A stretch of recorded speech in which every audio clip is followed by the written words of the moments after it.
Item number 1, माननीय वित्त मंत्री श्रीमती निर्मला सीतारमन जी.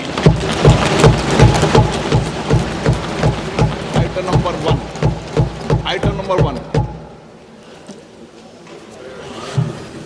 Sir, with your permission, I rise to lay on the table a copy each of the following papers, Hindi and English versions, under Article 281 of the Constitution, Report for 2026 to 2031, Volume 1, Main Report of the 16th Finance Commission.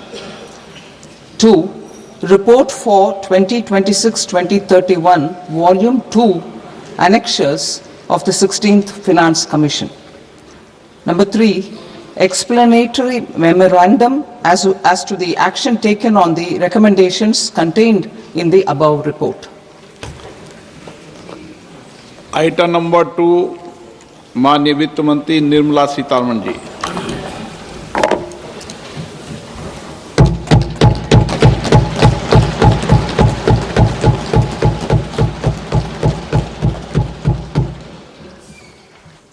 Honorable Speaker, sir, on the sacred occasion of Magh Purnima and the birth anniversary of Guru Ravidas, I present the budget for the year 2026-2027. Since we assumed office 12 years ago, India's economic trajectory has been marked by stability, fiscal discipline, sustained growth, and moderate inflation.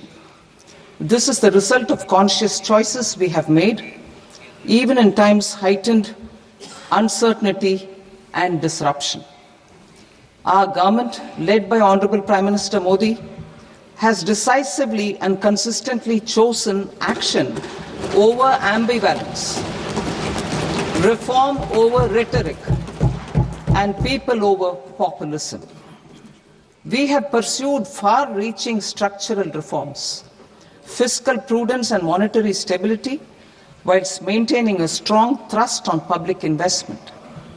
Keeping Atmanirbharta as a lodestar, we have built domestic manufacturing capacity, energy security, and reduced critical import dependencies. Simultaneously, we have ensured that citizens benefit from every action of the government, undertaking reforms to support employment generation, agricultural productivity, household purchasing power, and universal services to people. These measures have delivered a high growth rate of around 7% and helped us make substantial strides in poverty reduction and improvement in the lives of our people. Today, we face an external environment in which trade and multilateralism are imperiled and access to resources and supply chains are disrupted. New technologies are transforming production systems while sharply increasing demands on water, energy, and critical minerals. India will continue to take confident steps towards Vikasit Bharat, balancing ambition with inclusion. As a growing economy with expanding trade and capital needs, India must also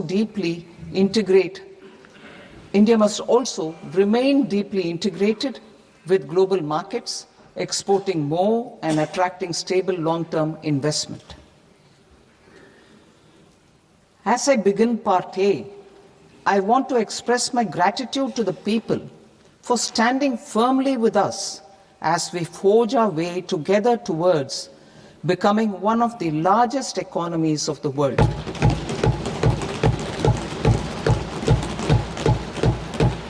Our aim is to transform aspiration into achievement and potential into performance as we ensure that the dividends of growth reach every farmer, the scheduled caste, the scheduled tribes, the nomads, the youth, the poor, and the women. In Vikasit Bharat Young Leaders Dialogue 2026, several innovative ideas were shared with our Prime Minister, which have inspired many of the proposals, making this a unique Yuva Shakti-driven budget.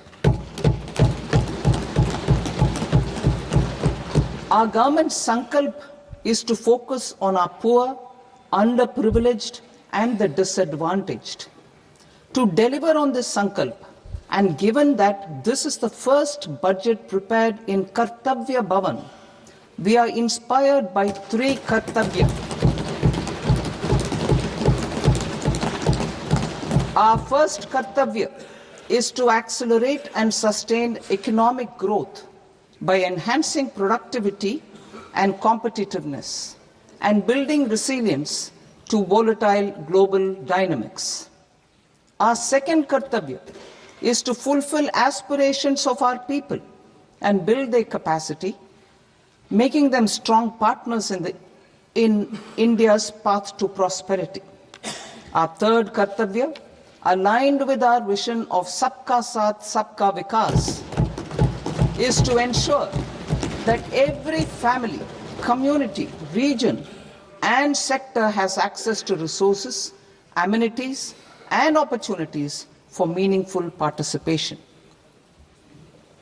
This threefold approach requires a supportive ecosystem. The first requirement is to sustain the momentum of structural reforms, continuous, adaptive, and forward-looking. Second, a robust and resilient financial sector is central to mobilizing savings, allocating capital efficiently, and managing risks. Third, cutting-edge technologies, including AI applications, can serve us as force multipliers for better governance. Reform Express. Our government has undertaken comprehensive reforms towards creating employment, boosting productivity, and accelerating growth. After the Prime Minister's announcement on Independence Day in 2025, over 350 reforms have been rolled out. This includes GST simplification, notification of labor codes, and rationalization of mandatory quality control orders. High-level committees have been formed, and in parallel, the central government is working with the state governments on deregulation and reducing compliance requirements. The Reform Express is well on its way and will maintain its momentum to help us fulfill our Kartavya. I now move to specific proposals.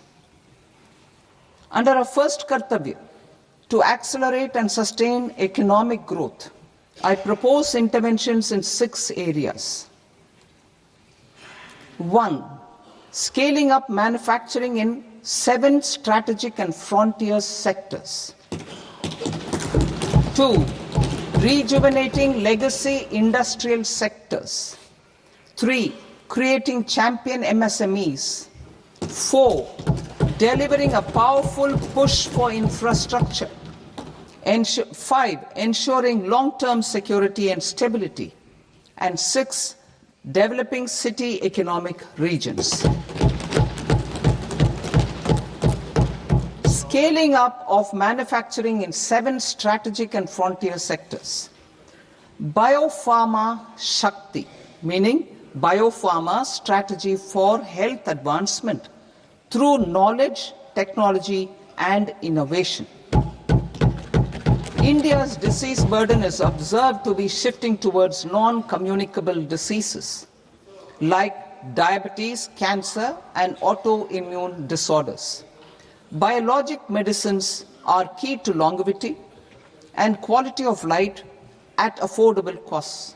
To develop India as a global biopharma manufacturing hub,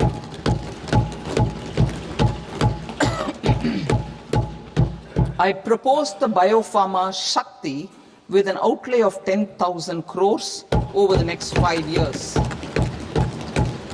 This will build the ecosystem for domestic